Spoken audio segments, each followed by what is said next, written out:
Hi there, Vibe Gardeners. Welcome to this edition of Vibe Gardening Informal Edition, where we're going to talk about 1 month into this hydroponic spinach, where we are and how things are going and what's next for this guy. All right, with that said, let's go.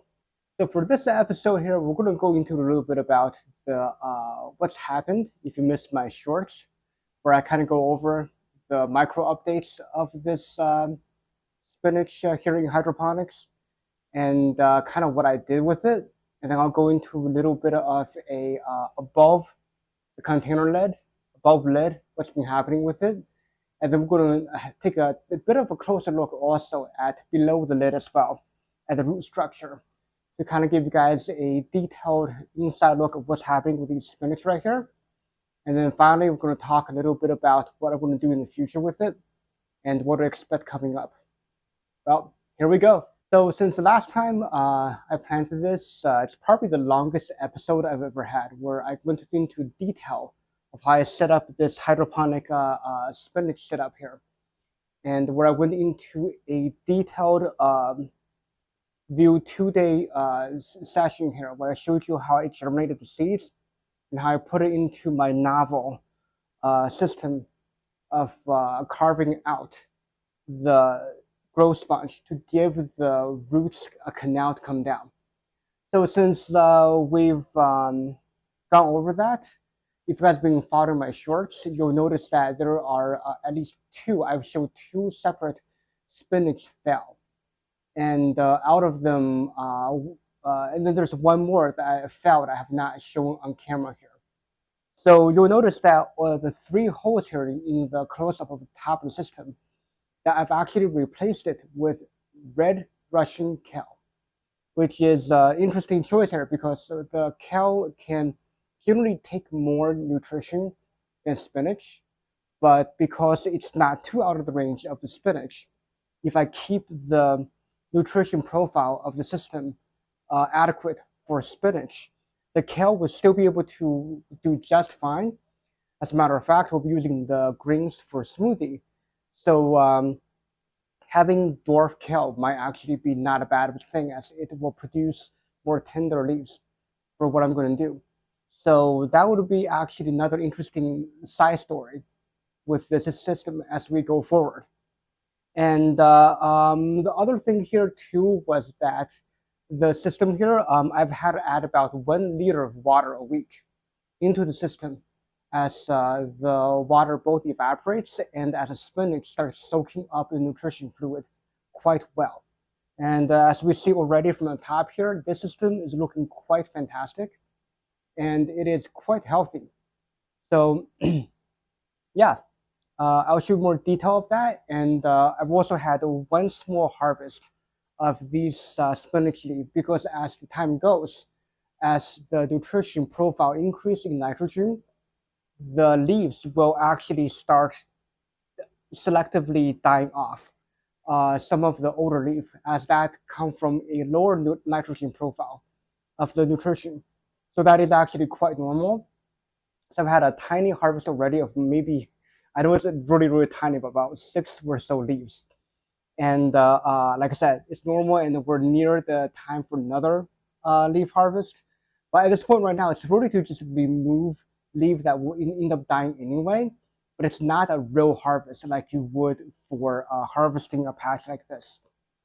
So we'll go into that as we go to the top surface level. But as we go below water, you'll also notice that the roots are significantly healthier than I talked about when I used the hydrogreens, semi-organic nutrition, because the choice right here is I've been using nothing but the Flora series nutrition here, along with the base Cal Mag that I've added, and pH down to really keep the pH under 6.5, as the system tends upward above into higher pH. And so with that, I'll actually link below the grow log I've been doing on Google Sheets. I'll give you a read-only link that you can go and view my grow log, which I've actually changed from my chicken scratch handwritten log into a spreadsheet because it is easier to track. I can run formulas to have a proper idea of what I'm doing.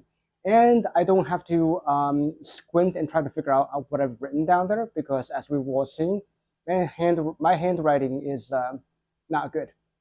So that solves that problem, but also it gives me the ability to do analytics and the statistics on what I've done nutritionally on the system. And that I think makes everything better for everyone. So with that said, let's do a little bit of close up on the top of the system. So as you can see here, this is actually a top view of everything. Everything looks pretty healthy. Of course, as we zoom in here, we have the healthiest one here. This is probably the biggest one. As you can see here, the leaves are pretty big. They're about 2 inches on the leaf part, and it already has about uh, 3 or 4 sets of true leaves coming out. The nutrition profile is actually quite low for what it needs to be right now, but I've been very conservative in adding nutrition. It was my failed experiment before. But as I've seen right now, by using a fully synthetic nutrition like Flora series from General Hydroponic, it is actually doing fantastic right now because I'm using the right nutrition, the right purpose, and things are fantastic. Now, some of the other smaller ones, as we can see here, these smaller ones, they are significantly smaller, these two. They're significantly smaller, but the thing is they are all developing multiple sets of true leaves here, especially this one. This one's quite small, but I'm not really overly concerned about them because, like I said, there is development going on. They might be behind and they may catch up as nutrition grows.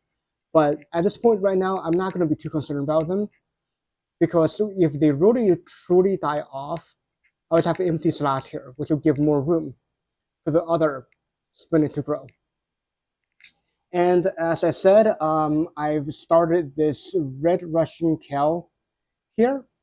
This is coming along. This is the first one that's showing any signs of germination.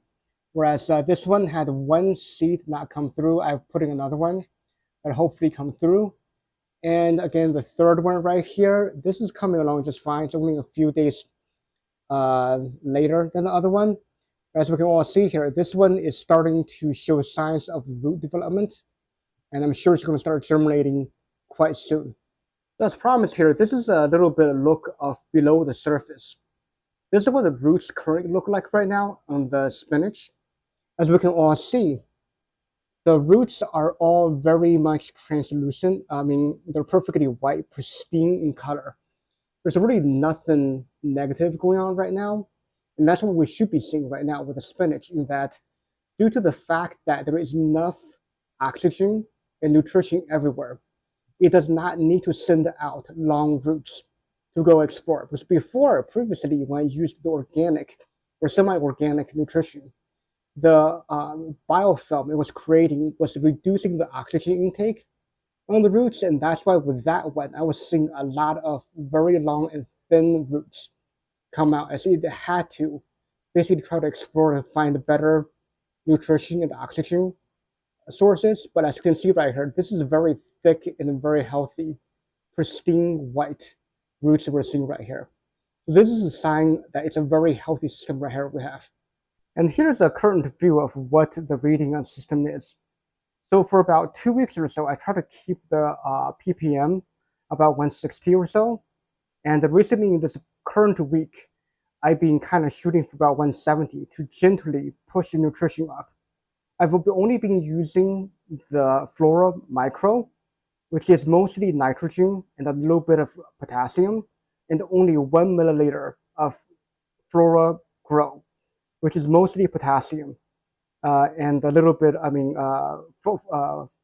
phosphorus, a little bit of potassium. And that way it will be semi-balanced, but still very nitrogen forward, as nitrogen is what really drives leafy greens up. And for some reason, also, there's been quite a bit of buildup around the pH indicator on the continuous reader here. So I've been having to clean it up every couple of days. But that's something I think that's just normal for these type of things with the way that's done reading. I'm not 100% sure. But this is kind of where we are right now, and I've been keeping the pH below 6.5 the whole entire time with pH down. And you'll see that from the grow log Google sheet that I'll link below.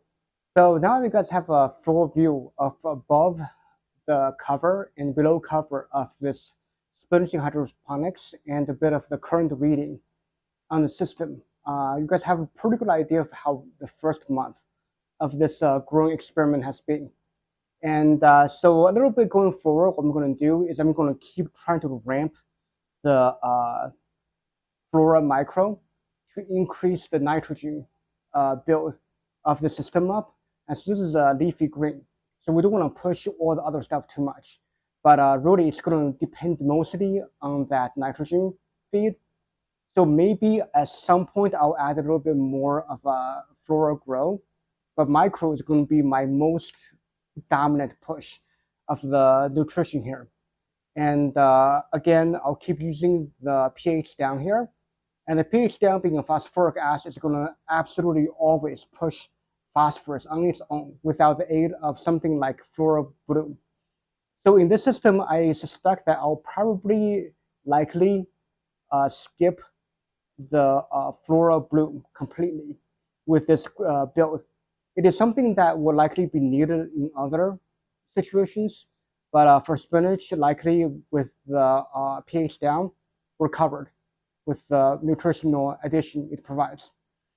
So again, probably in the next month, you'll see me pushing at least 250 ppm with it, and you'll also see the red Russian kale come along and get to a very similar size as you can see here with the spinach. And the spinach too will become a lot more advanced as you come along, and hopefully by the middle of January next year in 2026, I will be harvesting these spinach leaves for my smoothie that we make every day.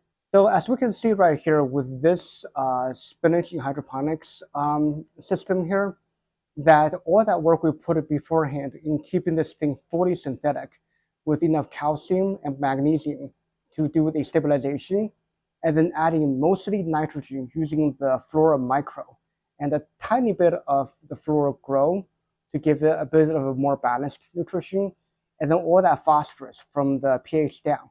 This is now a very stable system where the spinach is growing happily, and as you can see, this is one of the best looking cutter of spinach that you can get for harvest going right here. And if we take care of this thing well, it'll produce quite a bit for us and hopefully keep me from buying a lot of spinach in my smoothie. So going forward, we're looking forward to more nitrogen increase and better growth from everything. So with that said, let's keep gardening and keep vibing. Let's go.